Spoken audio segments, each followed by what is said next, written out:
Good morning, everyone, and welcome to another episode of Campus Care Presents Ed Talks. Ed Talks is a platform where educators and leaders come on board and express their viewpoints on topics related to education and society. Our topic for the day is universal access to education and school infrastructure. And for the same, we have with us Sangram Singh Sir, Principal of Groups of School, Sept M.R. Jaipuria Schools, Fatehpur, Uttar Pradesh. Very welcome, sir. How are you? Thank you so much. I'm good. How are you? I'm good, sir. Thank you so much, sir, for being here today. It's my pleasure. All right, sir. So, sir, speaking of universal access to education, sir, can you in your opinion, sir, what does it means to have an universal access to education in the context of school infrastructure, sir? What do we understand by this terminology? Yeah. So, universal access to school education in terms of infrastructure or any other thing, in my opinion, means that having equal opportunities to take part in any educational system. You know, in our country, we are having different kind of schools. We have government schools, we have private schools, we have PPP model also working in the schools. So, providing a kind of infrastructure in the school which gives access to each and every child to participate in our educational system, that is universal access in regard to school infrastructure. What we need to understand that the students are having different abilities. There are, you must have heard of RPWD 2016. So number of disabilities have been mentioned over there. So school infrastructure which gives access to students with different abilities will be really giving universal access to every child. That is what I think about this universal access to education in terms of school infrastructure. Thank you so much, sir. So coming back to the infrastructure part, so do you think that the quality, how the type of school infrastructure does it anyhow impacts the student learning also? Obviously, there was a time when we hear a lot of stories from our previous generations that they went to schools, they were far away, sitting under only thatches or studying under trees. But nowadays it has been completely changed. Again, I will come to tell, again I will reiterate that we have different kind of schools. Okay? So if the infrastructure is suitable, if it is accessible to all, it is going to enhance the attendance rate of the school. Higher will be the attendance rate. So if a child can easily come to the school, definitely he or she will be coming to the school, and the parents will also be sending the child to the schools. So if higher is the attendance rate, definitely academic performance will go up, because whatever is being taught inside the school in the classroom, the child is not absconding that. Child is not bound to leave that. Child is learning over there. Then another issue comes about the safety and security of the child.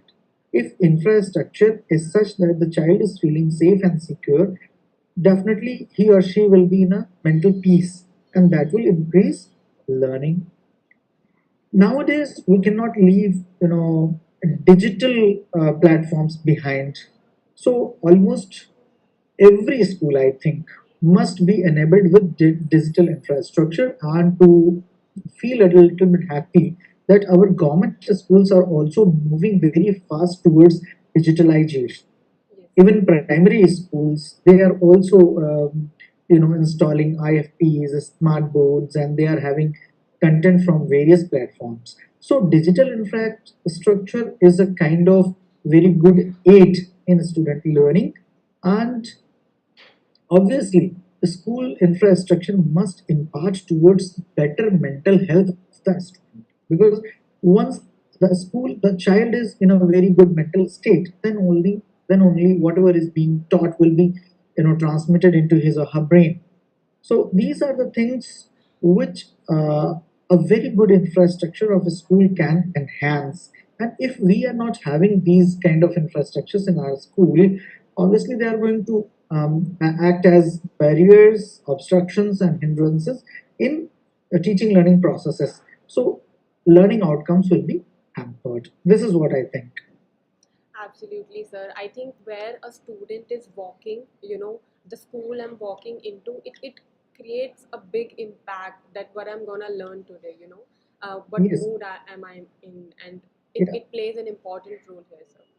exactly. What I would like to, assert into it, add into it, that school is now an extension to home.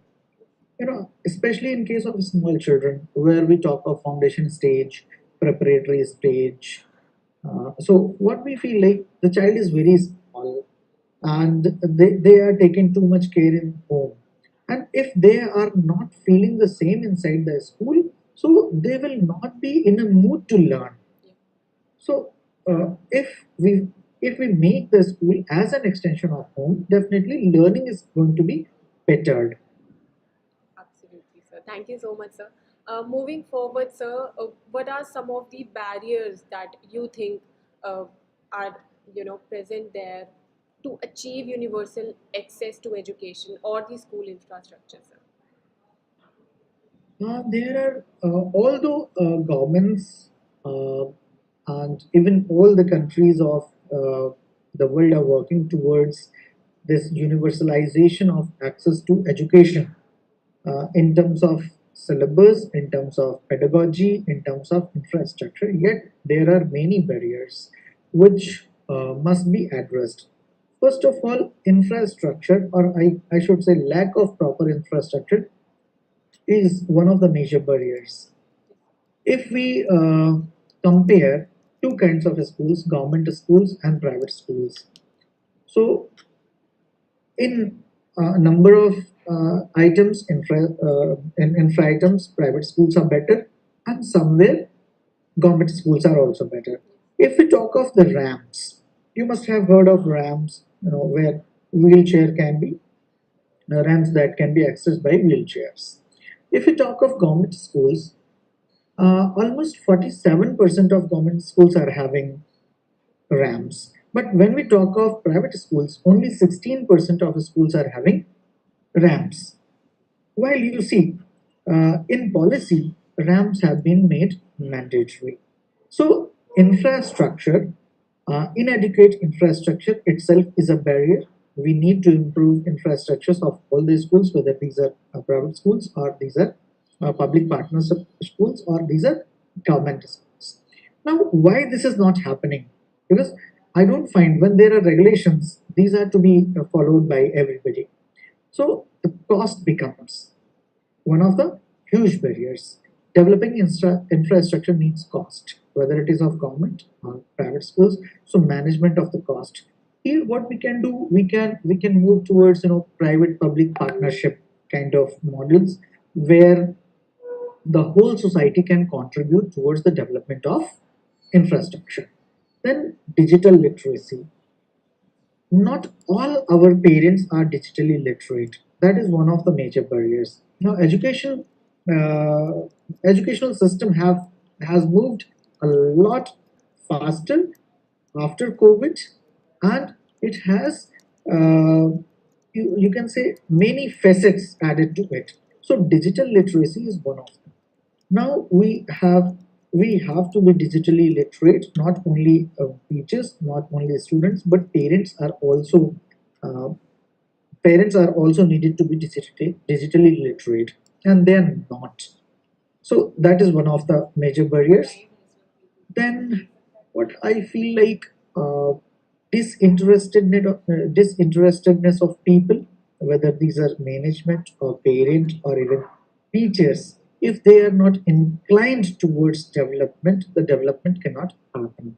So, if a kind of literacy program for everybody can be run so that they are interested towards giving universal access to education in terms of everything, that will be really helpful. And the one very important thing that I feel like is the government policies, public policies. Although we talk of free education, education to all, right to education is there, but definitely on ground levels, we need to even work more and more so that what we think, what we wish can be achieved in real terms. Yes, sir. Thank you so much, sir. And lastly, sir, how do you think the problems, the barriers that you have mentioned, how do you think these can be tackled? How can these be solved, sir? What are some of the examples of the components of school infrastructure that needs to be provided in general? Okay. Regarding solving or removing these barriers, we as public and we as all the stakeholders have to participate together. We have to make cumulative efforts, then only we can resolve and remove all these barriers. When we talk of components, so there are various components of infrastructure inside the school. Uh, Majorly, we can classify them like safety and security systems, classroom environments, libraries, laboratories, playgrounds, sports facilities. Transportation is a big component, and technology integration. So if I go into deeper details, like entry exit points, they must be made in such a way that these are accessible by all. Approach roads, footpaths, or roadways should be in a good condition and easily accessible from the school and from to away the school. Ramps, lifts, ramps. There is a gradient, 1:1.5 gradient should be followed over there. Shelters, overhead shelters should be given, proper illumination, signage, signboards must be over there, desks and benches, green boards, smart boards, IFPs, fire security systems, and good communication systems. These are some of the components which are to be present over there in school infrastructure, so that the learning environment, the cognitive environment, is suitable for the child. There might be many more as well, so there might be a long list. But I feel like what I mentioned category wise, if they can be addressed together, this will really improve all our systems.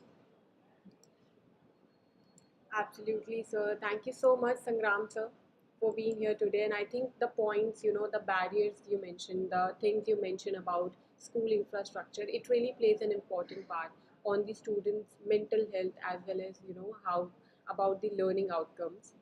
Thank you so much again, sir. Thank you, and TAP team. Thank you so much. Thank you so much, sir. And for all the viewers watching us out, do not forget to subscribe to our channel for more stuff like this. Thank you, sir. Have a great day. Thank you. Have a great day.